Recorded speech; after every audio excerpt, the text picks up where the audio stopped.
Graças e paz, meus irmãos, após termos ouvido a palavra do Senhor no nosso culto matinal, nós temos a oportunidade e o privilégio de podermos mais uma vez estarmos ouvindo a palavra de Deus agora na nossa escola bíblica dominical. Vale uma palavra simplesmente de explicação aos irmãos.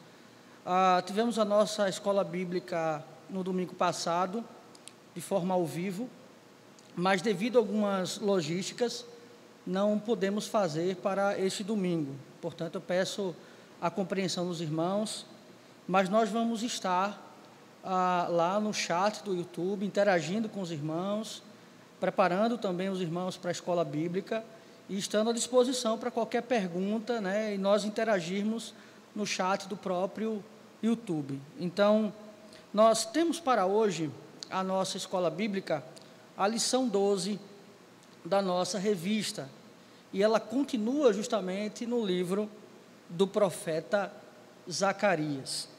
Esta lição nos é muito oportuna em momentos que vivemos, porque ela vai tratar justamente deste duplo ofício de Cristo, ou seja, aquele que ofereceu o sacrifício perfeito e aquele que também governa todas as coisas, ou seja, aquele que nos traz a redenção, bem como também aquele que reina e governa e dirige todas as coisas. Diante dessa questão, nós já podemos ver na nossa própria revista, já no seu título, como a gente vai trabalhar, né, nessa escola bíblica. Se nós observarmos, o título da revista é Jesus, o sacerdote rei, né? O nosso ou o sacerdote rei. O que nós já tiramos disso? A primazia está no sacerdócio e a posteriori o seu reinado. E isso nós vamos entender ao longo da lição. Nós vamos ter como base principal o texto que se encontra no livro do profeta Zacarias, no seu capítulo 6, do verso 9 até o verso 15. E peço aos amados irmãos, mesmo em suas casas, que abram vossas Bíblias em Zacarias, capítulo 6, verso 9 até o verso de número 15. Acompanhe comigo a leitura, verso a verso, e nós vamos parando, explicando, para que os irmãos compreendam melhor o texto. Acompanhem comigo, por favor. Zacarias, capítulo 6, verso 9. A palavra do Senhor veio a mim, dizendo... Aqui eu já pauso para os irmãos, para entenderem esta introdução do capítulo. Como muito bem sabemos, nós tivemos as 8 visões vindas a Zacarias em uma única noite. Mas aqui justamente o profeta ele vai mudar esta forma de apresentação. É claro que continua sendo uma revelação de Deus e também haverá aspectos simbólicos dessa revelação, mas não está mais caracterizada como uma visão. Aqui nós classificamos, e aí a estrutura do texto, ela é de fundamental importância, nós classificamos essa estrutura como sendo um apêndice, ou seja, ela está atrelada ao que já foi falado, mas ela é o suplemento daquilo que foi falado. Então, de maneira que ela é uma condicionante, na verdade ela é uma causalidade, né, das visões que foram proferidas.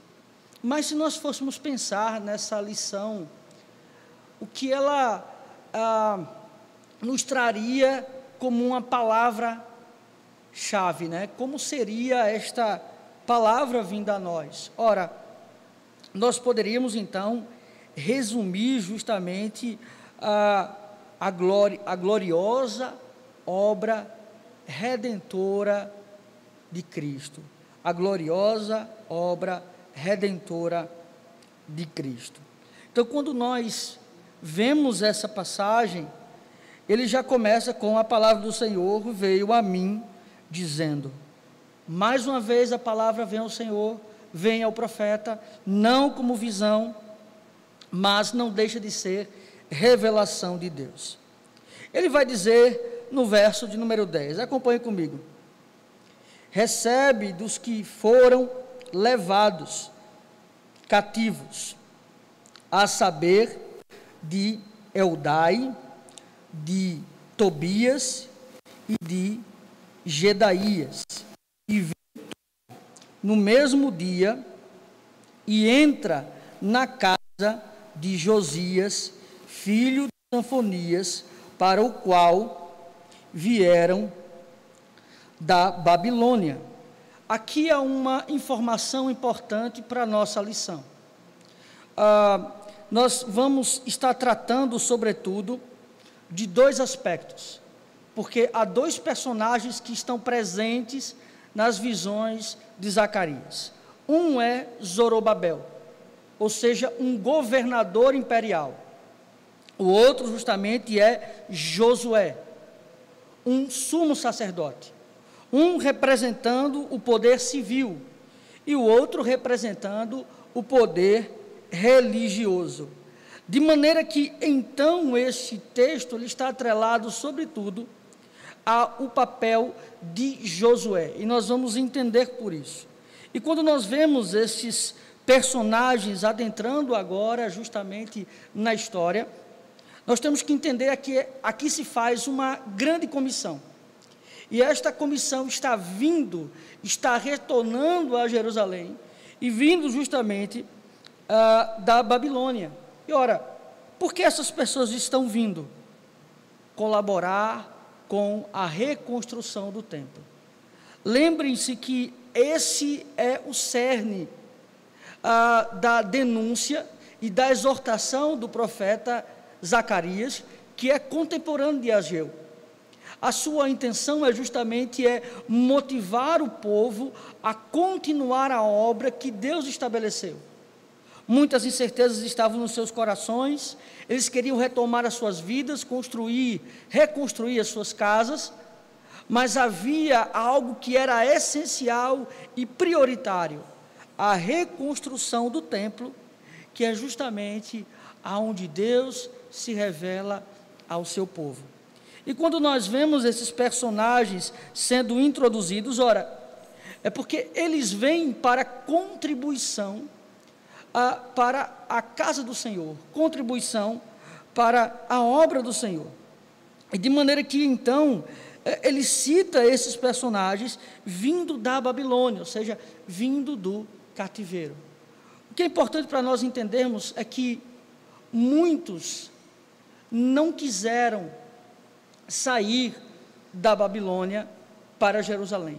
Muitos não quiseram justamente deixar, digamos assim, o seu conforto no Império Babilônico. Ora, por que não quiseram? Porque, embora eles tivessem sido levados escravos e cativos desde Nabucodonosor, eles foram recebidos como escravos, mas tinham uma vida, de certa forma, muito bem estruturada. Eles tinham uma alimentação, eles tinham casa, eles podiam plantar. Então, de certa forma, sair da Babilônia, e agora com o Império Medo-Persa, era algo que, de certa maneira, eu estaria deixando um conforto que me foi estabelecido. Então, dessa maneira, a gente já começa a ver a providência de Deus, trazendo pessoas, deixando o seu conforto para contribuição na obra do Senhor. E esta comissão, ela vem justamente para isso. Quando nós, então, passamos ao verso 11, nós começamos a adentrar no assunto que é a centralidade desse texto. Acompanhe comigo o verso 11 de Zacarias 6. Recebe, digo, prata e ouro, e faze coroas, e pões na cabeça, de Josué, filho de Josadaque, o sumo sacerdote. Aqui é uma informação de extrema importância, porque ele começa então a falar de uma coroação. Ora, nós temos que entender essa passagem como um símbolo. Por que um símbolo? Porque um sumo sacerdote, um sacerdote não poderia ter justamente as vezes de um rei, assim como um rei também não poderia fazer uso das vezes do sacerdote. E como nós podemos vislumbrar, entender essa coroação? Como nós podemos compreender isso? Primeiramente, se fosse uma coroação literal, deveria ser, no caso, para Zorobabel, porque ele era um representante civil. Mas, ao mesmo tempo, se fosse para Zorobabel, seria uma afronta ao Império Persa, porque justamente já havia um rei. E então, como nós podemos entender essa coroação de Josué? Ou seja, aquele que é eleito, né, separado do Senhor, que é a mesma raiz para o nome de Jesus. Perceba que a ideia aqui é uma concepção simbólica, porque esta coroa, ela ia ser justamente levada para o templo. Ela ia simbolizar algo que viria, um rei que viria. E é tanto que propriamente essa coroação de Josué, e aí ele fala de ouro, e ele fala de prata, não é uma coroação literal, porque nós não vamos ver Josué usando esta coroa, mas apenas sendo colocada a coroa em sua cabeça, ou seja, uma tipificação de coroação de um sacerdote que também se tornaria rei. E aí eu deixo um desafio para os irmãos. Houve um sacerdote, na verdade um rei, que fez o papel de sacerdote. E depois eu gostaria que os irmãos comentassem quem foi este rei. Lembrando, e uma dica, né, para vocês poderem pesquisar, este rei contraiu lepra, a justamente fazer o papel de sacerdote. Então, a gente, desde esse momento, os irmãos podem pesquisar e deixarem aí a mensagem, quem seria esse rei que usurpou o papel sacerdotal. Mas bem, nós temos algumas questões aqui nesta coroa, nesse verso 10 ainda, no verso 11, porque ele diz, prata e ouro, e faze coroas, e põe na cabeça de Josué. Perceba que aqui ele usa o plural, coroas. Aqui não são várias coroas, existe um aspecto no hebraico que nós chamamos também do dual, ou seja, é uma forma plural de você falar uma palavra que seria propriamente utilizada para o singular no seu uso prático. Mas por que ele então fala desta coroas? Porque ele vai falar de camadas, ou seja, era uma coroa que tinha camadas. E quando nós vamos, exemplo, para Apocalipse, no seu capítulo, quando nós vamos para Apocalipse, no seu capítulo 19, no verso de número 12, nós vamos vislumbrar que esta coroa também aparece no texto apocalíptico. Acompanhe comigo a leitura de Apocalipse 19, verso 12. Assim diz, os seus olhos são chama de fogo, na sua cabeça há muitos diademas, tem um nome escrito que ninguém consegue ou que ninguém conhece, senão Ele mesmo. Aqui ele usa a expressão diademas, mas é para falar desta camada. Ou seja, é um texto que está intimamente ligado com esta passagem de Apocalipse. Então ele já nos mostra, ele já nos demonstra que esta coroa tinha muitas camadas. E era uma coroa tanto feita de ouro quanto de prata. Ou seja, algo valioso. E nós vamos observar que, logicamente, que Josué ele vai usar essa coroa, mas não para se tornar rei, porque isso não era permitido. Ou seja, na lei judaica havia um problema com relação a isso, principalmente o rei fazer às vezes do sacerdote. Mas o texto ainda prossegue, e ele vai nos trazer algumas lições ainda importantes. Aqui, logicamente, que ele vai falar desta linhagem sacerdotal, né? Josué, filho de Josadaque, o sumo sacerdote. Ou seja, havia uma linhagem sacerdotal. Nós sabemos que os sacerdotes no Antigo Testamento teriam que vir da tribo de Levi. Então, a concepção aqui é dizer que esta tipificação de Josué, ele poderia estar descumprindo uma forma de rei, porque ele não poderia ser rei vindo de uma tribo sacerdotal. Mas é justamente isso, percebam a concepção. Não é um rei que se torna sacerdote, mas é o sacerdote que é o mediador, que é aquele que apresenta os sacrifícios, que é aquele que tem o papel de ser o mediador entre Deus e os homens, que governa todas as coisas. Então, justamente esta é a ordem: sacerdote, rei, ou seja, aquele que é o mediador, aquele que se sacrifica, aquele que, na verdade, cumpre o seu papel de expiação de pecados, ele também tem a autoridade de governar. Então, é por isso que ele se utiliza desta ordem.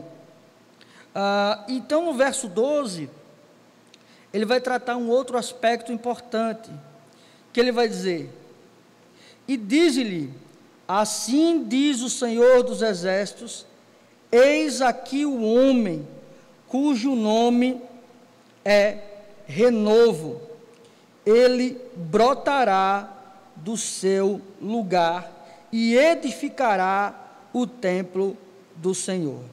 Aqui tem algumas palavras importantes para nós analisarmos. Primeiramente, ele vai dizer, e diz-lhe, assim diz o Senhor dos Exércitos, eis aqui um homem. Aqui, primeiramente, ele está falando da humanidade deste que iria unificar, iria unir as duas funções, sacerdote e rei. Então, primeiramente, dizer da humanidade de Cristo. Ele fala que ele seria homem. E é isto mesmo que nós encontramos no proto-evangelho, em Gênesis 3,15. Ou seja, que ele viria da descendência da mulher. E este que nasceria da descendência da mulher, esmagaria a cabeça da serpente. Então, este que vai unificar o sacerdócio e o reinado, ele é 100% homem. Ele não é em figura humana, ele não tem uma aparência de homem, mas de fato ele é homem. Ou seja, falando desta primeira natureza, ou da natureza deste que viria. Então nós percebemos que esse primeiro aspecto de cujo nome, né, é renovo, e ele vai trazer um outro sentido de palavra, mas eu queria antes só me retratar em relação ao Senhor dos Exércitos, só voltando um pouco para o texto. Ele vai dizer justamente isso, ele vai repetir essas palavras, Senhor dos Exércitos, que é uma expressão muito comum no pós-exílico, ou seja, o Senhor domina sobre todas as nações, o Senhor tem o controle sobre todas as nações, ou seja, o Senhor tem o poder sobre todos os governos. Por isso que essa expressão, ela é muito comum, justamente nos profetas pós-exílicos. E então ele trabalha esse sentido, e aí ele vai trabalhar a outra palavra que eu queria destacar. Eis aqui o homem cujo nome é renovo.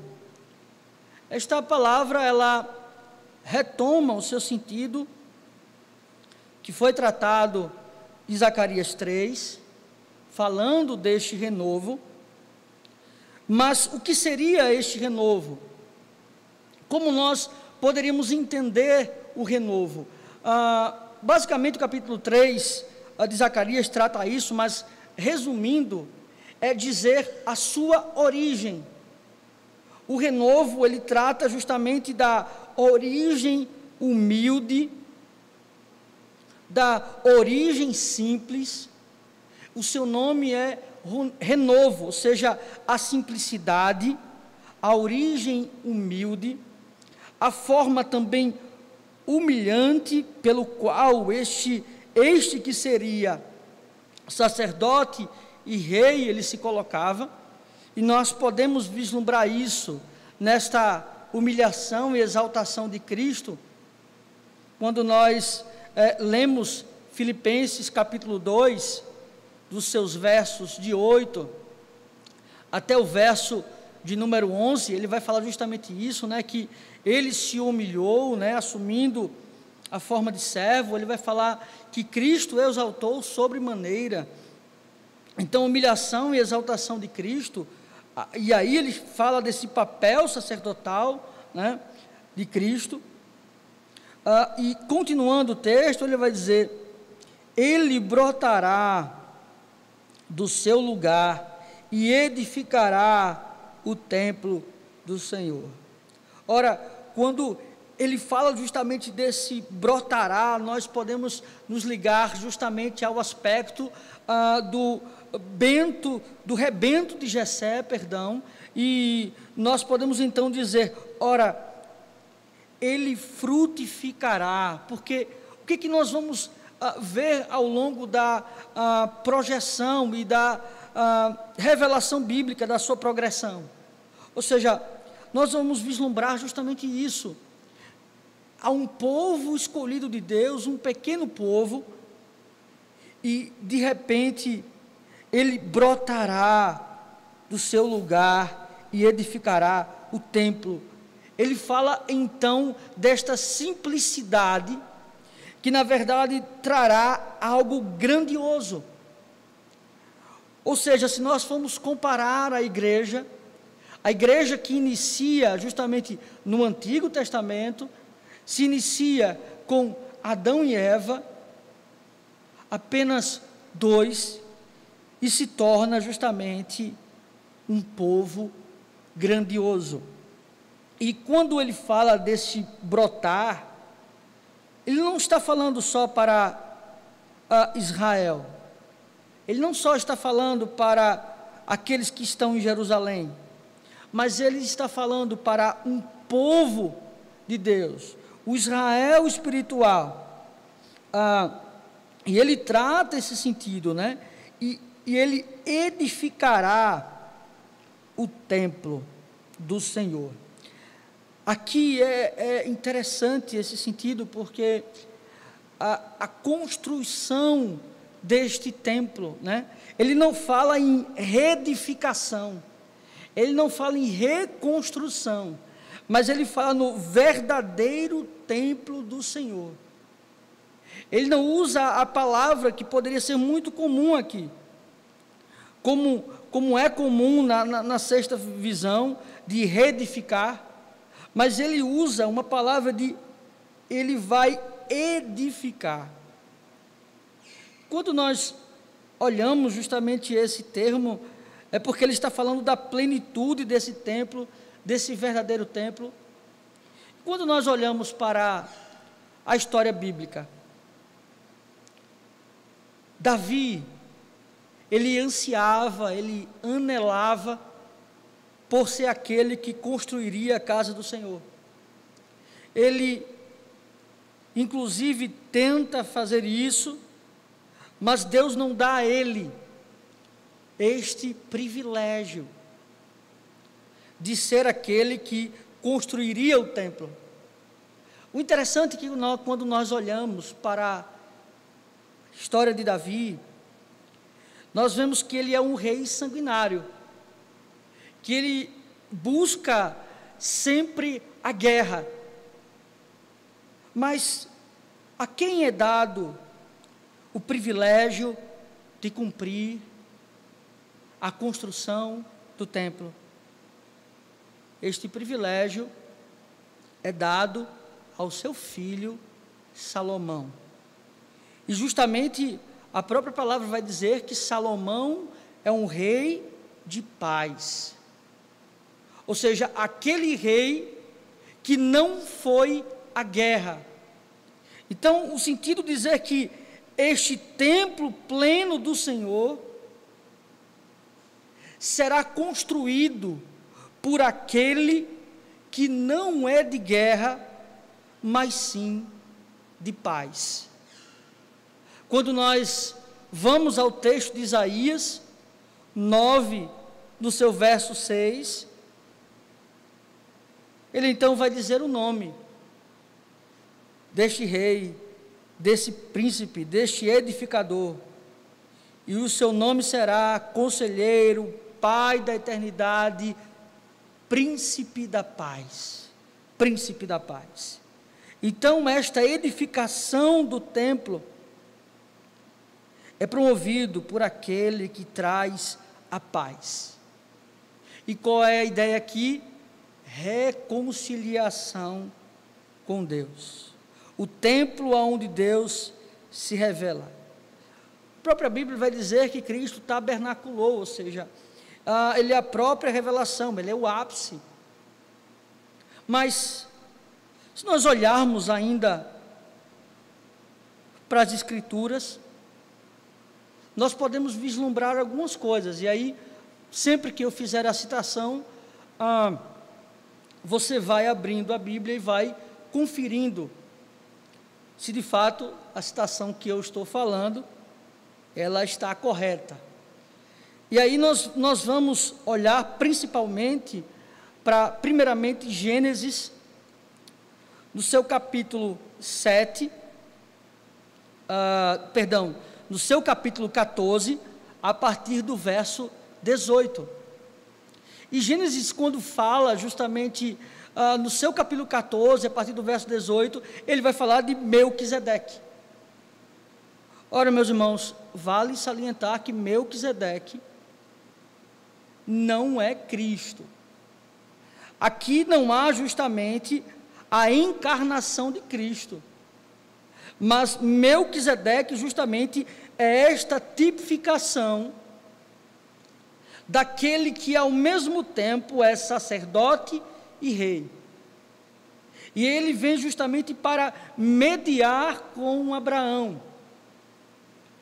Ora, esta tipificação de Melquisedeque, ela também está citada no início do capítulo 7 de Hebreus, falando justamente desta tipificação de Melquisedeque, aquele que também não havia genealogia. E aqui é importante. Ora, se em um aspecto ele falou que este que viria era um homem, e agora ele vai tratar justamente em Melquisedeque, e falar que ele é semelhante a Melquisedeque, porque ele não tinha genealogia, não podemos então afirmar que aqui ele está tratando desta natureza humana, porque a genealogia de Cristo, ela é tratada em Mateus, de modo que então a conclusão para este sentido, né, dessa tipificação com Melquisedeque está justamente em Hebreus capítulo 8, verso 1 e 2. Então, nós podemos vislumbrar que o texto, agora, ele trata não só daquele que une tanto o sacerdócio, quanto também aquele que une o reinado, mas ele também nos trata agora sobre aquele que não só é homem, mas que também é Deus. Mas então o texto ele prossegue, ele continua, ele vai nos trazer algumas informações, e agora o verso central desta passagem, que é o verso 13. E ele vai dizer: ele mesmo edificará o templo do Senhor e será revestido de glória. O texto prossegue, ele vai dizer justamente isso: ele mesmo edificará o templo do Senhor, pelas suas próprias mãos ele edificará o templo. É isto que Jesus afirma. Enquanto Salomão chegou no seu ápice mais glorioso, na construção do templo, não só ele destrói o templo, o próprio Cristo diz isso: se esse templo for destruído, eu reconstruirei em 3 dias. Ele fala justamente dessa edificação do templo, ele sendo o próprio templo, ele sendo a própria edificação, ele sendo a própria casa de Deus. Ou seja, ele não é só o nosso refúgio, ele é também em quem nós podemos encontrar o próprio Deus. De maneira que então ele edificará a casa do Senhor e será revestido de glória, assentar-se-á no seu trono e dominará e será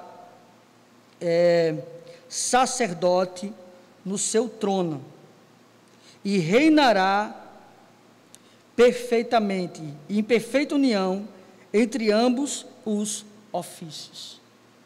Enquanto a coroa dada a Josué, ela é construída com ouro e com prata, com camadas gloriosas aos olhos humanos, a coroa dada a Cristo é uma coroa de espinhos. O texto também vai falar das suas finas vestes, e Cristo então é zombado, suas vestes são rasgadas. Enquanto as sombras falam de algo visível, glorioso, nós vemos que aquilo que de fato nos trouxe salvação foi aos olhos humanos vergonha e escárnio. Ou seja, para aquele que nos salvou foi uma coroa de espinhos, para aquele que nos salvou as vestes foram rasgadas, para aquele que nos salvou não houve pompa, mas sim escárnio, mas sim desprezo. Mas então ele fala desse outro estado, daquele que foi o sumo sacerdote e pagou o alto preço. Ele fala desse estado de plenitude e de glorificação. É assim justamente que o texto de Hebreus ele inicia, falando deste ápice de Cristo. Por um tempo ele foi maior, menor, mas agora ele é maior. Ele é a plenitude de todas as coisas. Então, de maneira que, agora ele fala desse estado, o próprio João, em Apocalipse 5, no seu verso número 9, ele vai tratar, tu és digno de abrir o livro, de abrir os selos. Ele vai falar justamente deste que é digno. O texto ele vai prosseguindo para o seu final, e nós podemos extrair outras verdades do texto, que ele vai dizer, assentar-se-á no seu trono, e dominará, e será sacerdote no seu trono, e reinará e estará, e reinará perpétua união entre ambos os ofícios. Ou seja, é o sacerdote sendo digno de governar todas as coisas. Ele não tem a primazia no seu reinado, mas por ter sido ele o sacrifício perfeito, por ter sido ele a mediação entre nós e Deus, ele reina e governa todas as coisas. Mais uma vez ele vai usar a palavra no plural das coroas. Ele vai dizer, as coroas serão para Helen, para Tobias, para Gedeias e para Rem, filho de Sanfonias, como memorial no templo do Senhor. Ora, por que então estas coroas são entregues àqueles que contribuíram com a obra? Aqui está o memorial para o templo sendo preparado.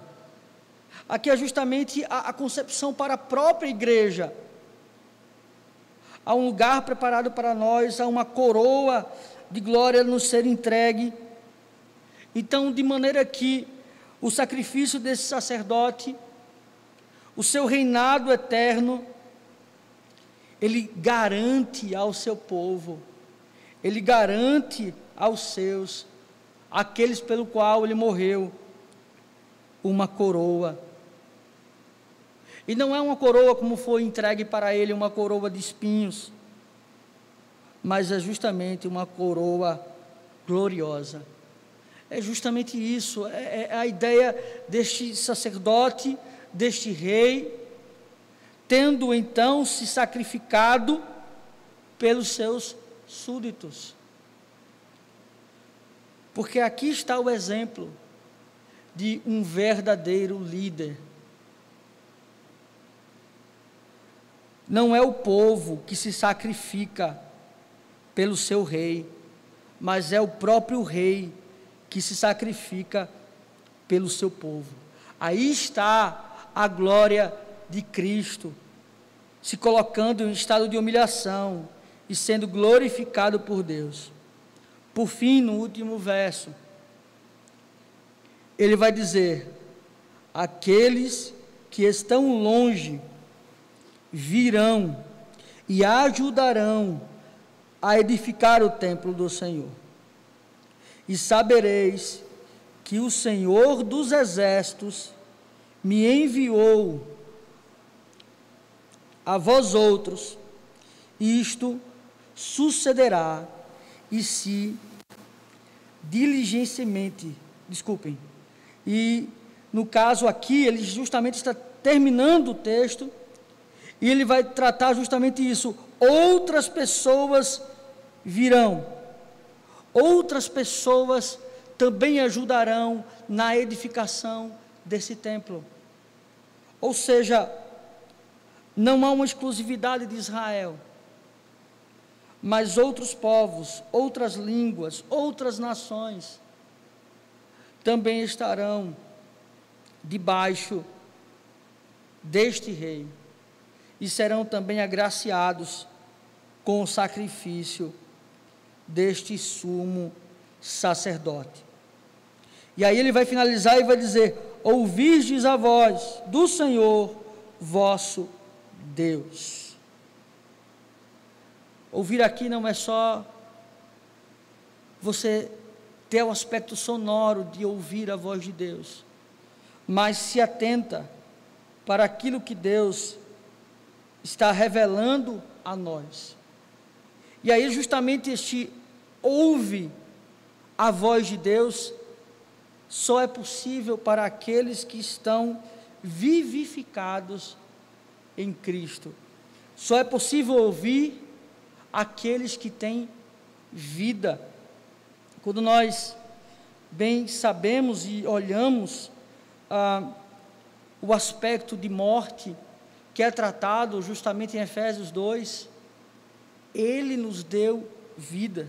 Nós estávamos mortos em nossos delitos e pecados. E quando Ele nos dá esta vida, o que acontece? Nós somos capacitados a ouvir a voz do Senhor. Tem algumas lições que nós precisamos pensar, que esse texto nos traz para momentos que nós vivemos. Muitas pessoas estão aterrorizadas por muitas notícias que estão vindo até nós, muitas inclusive falsas, e as pessoas estão entrando em pânico, justamente não entendendo o que pode acontecer, na verdade, não sabendo o que vai acontecer com as suas vidas. Mas percebam, meus irmãos, a nossa vida não nos pertence, a nossa vida pertence ao Senhor.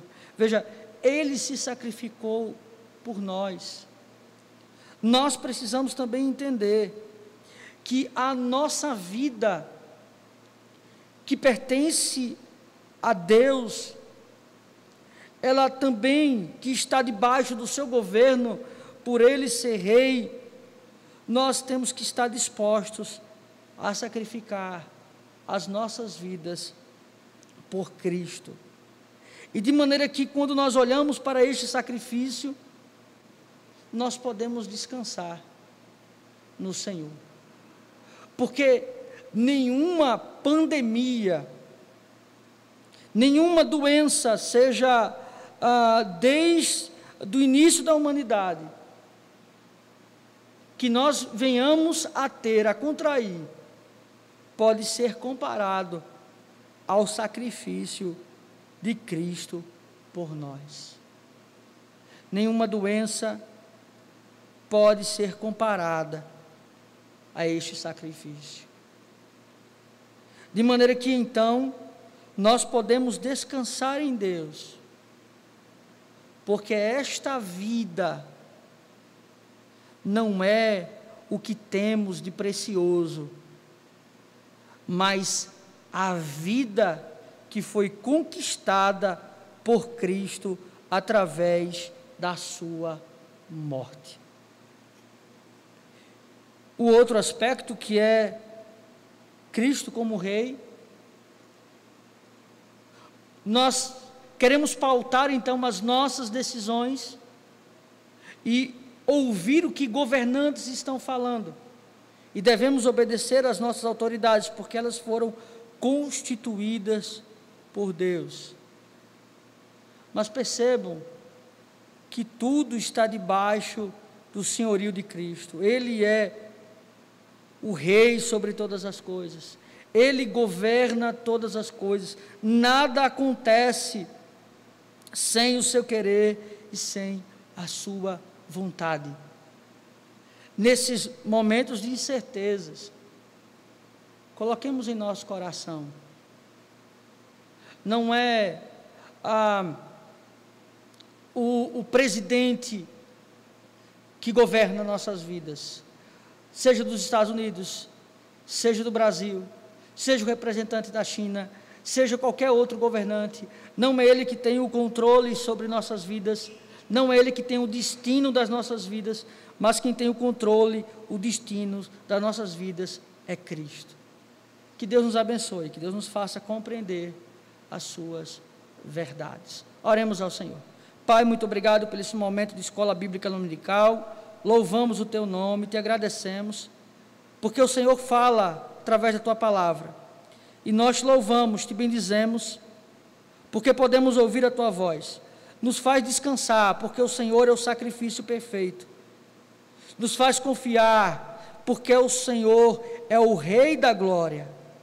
Obrigado, Pai, é assim que nós te oramos, em nome de Cristo. Amém. Que Deus nos abençoe.